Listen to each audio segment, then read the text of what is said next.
from the Waverly community, and Miss Laura and her family. So would you all introduce yourselves? You are?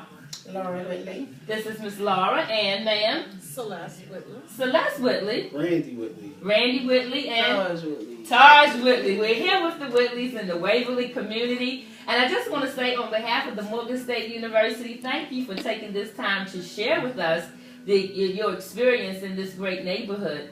I understand that you all have a long history because we had 3 generations. Is that correct? Yes, ma'am. Oh, okay, and so we have, I'm assuming, is this Mom? Mama Laura. Mama Laura and? I'm Randy, her son. Okay, and? Taj, her grandson. Taj, the grandson. Okay, so hopefully, and who is this fine lady right here? This is my wife, Celeste. Okay, and the two of you now live in the Waverly community? Yeah, we currently live in the house I actually grew up in, yes. Absolutely, absolutely. So how long have you all been living in that house? We moved in the area in the early 70s. In the early 70s? Yes, we did. In the early 70s, part of the 70s, we moved into the Waverly community. Okay, so tell us, what was it like living in the Waverly community? When I was a little young, but it was a predominantly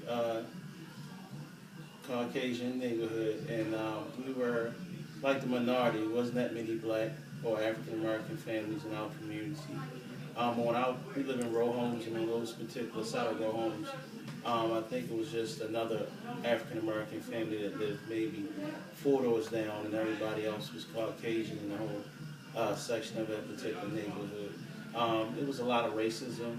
Oh, really? In the early 70s there. Mm-hmm. We weren't necessarily received well in that neighborhood. So it was always some challenges with trying to blend into the community that we really wasn't receptive to, you know. Oh, okay. All right, so what is the racial makeup of your neighborhood now? This is 2014, and the racial makeup of our neighborhood is predominantly African American community at large. Okay, I like to ask this. Oh, I hear somebody's phone is going, but we'll just let that go. Yeah. So Miss Laura, do you remember the what was the price of real estate when you moved into your home? It wasn't overly. It wasn't overly priced. Teens. About 17 million. Isn't that what she told us many years ago? She said it was about $17,000 when you moved in. $17,000. That's what she told us. Oh my goodness! That was expensive back then. It was expensive. Yeah, back then, in the early 70s. Wow, a house for $17,000. Okay. The end of the group too. It was the end of the group. Yeah. Okay, I guess you all were moving on up in that neighborhood, huh?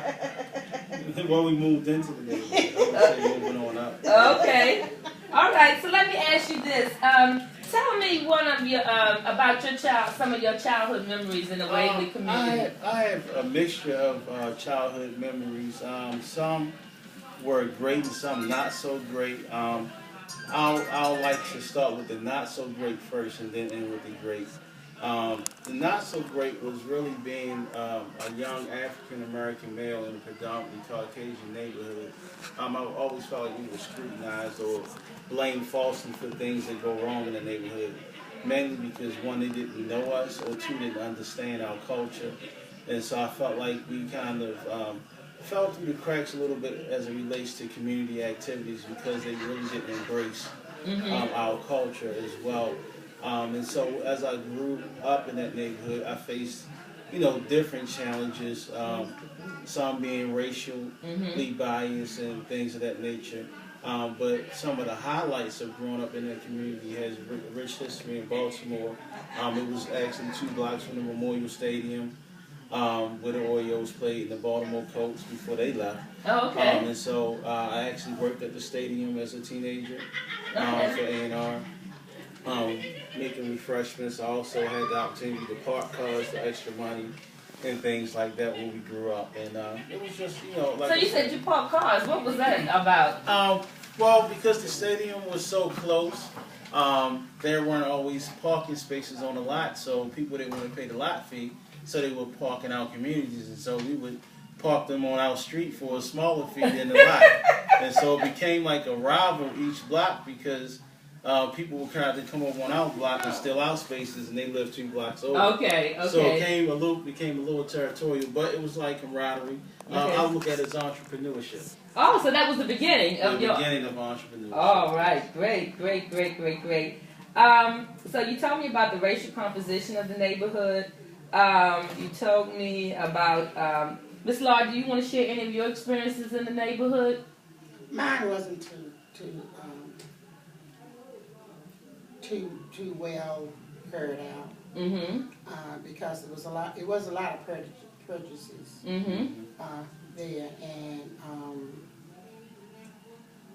they did the people that lived in that area, they didn't do anything to try to make the where you living at, try to make it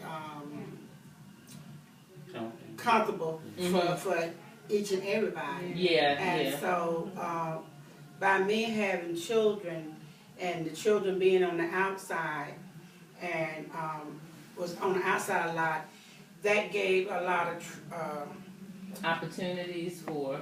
No, it didn't give me no opportunity. It gave me opportunities, but the neighborhood didn't receive it. Okay. And so I guess I had how many children? 5.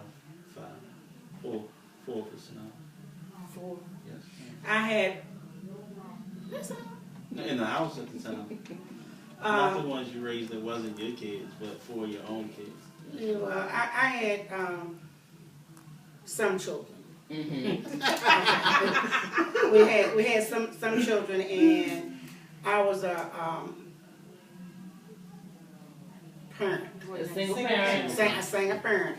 And so I had to look out for all of them. Okay. And also, not only they have to look out for their food and all of these things, but I had to also look out for their clothing and look out for their books and make and go. I had to be with the classes. Go in with the classes. Oh, okay, I understand. Yeah. So you were really prominent in the neighborhood. I was prominent in that neighborhood, but it really wasn't good because it wasn't people easy. were prejudiced. Okay, so one other thing that I think you all shared with me earlier is that you went to school in the neighborhood. Is that correct? Yes, I went to Waverly Elementary School. School number 51, and actually, so did my siblings.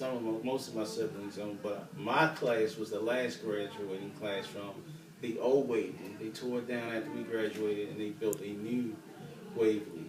And I think you said we have someone here who attended New Waverly. You want to share very briefly some of your experiences there? I had some memorable experiences there. Yeah, that's what I found. Like, it's been sometimes I've had a lot of fun, sometimes haven't.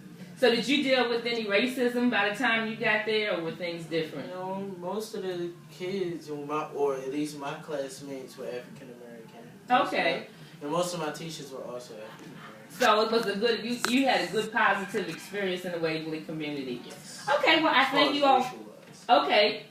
So finally, I just want to say to you all, if there was one thing. Why don't you speak, wife? If there's one thing that you would like for us to know about your community, what would it be? It's changing. It's changing? It's changing. Okay, the dynamics of the neighborhood, the safety in the neighborhood are changing. Okay. All right. Would you like to share something finally with me? I recently returned back to the community. My mom let me and my family stay at her house, and what I realized is that a lot has changed, and then some things haven't changed. Okay. And it's not necessarily for the better. Some places I recognize, some people I do recognize. As I grew up as a child, they're still in the community, but then you recognize that there are some elements in our community that has grown worse. Okay. The crime rate, safety. Going back just for a moment, as a child, we can go outside and play in the street until the lights come on and nobody fighting. Everybody's safe. There was a playground behind our house, and it used to be fun. It used to have swings and seesaws and sandboxes. We used to play basketball, baseball, and now, you know, most of the young people smoke weed there. Oh, wow. And so it's no longer, it's peaceful, as it had grown to be in our youthfulness. But it's still a neighborhood that has potential, in my opinion. Okay. Well, I'd like to thank you, Whitley family, for sharing with us. And we wish you the best in the Waverly community. Thank you. Thank you. All right.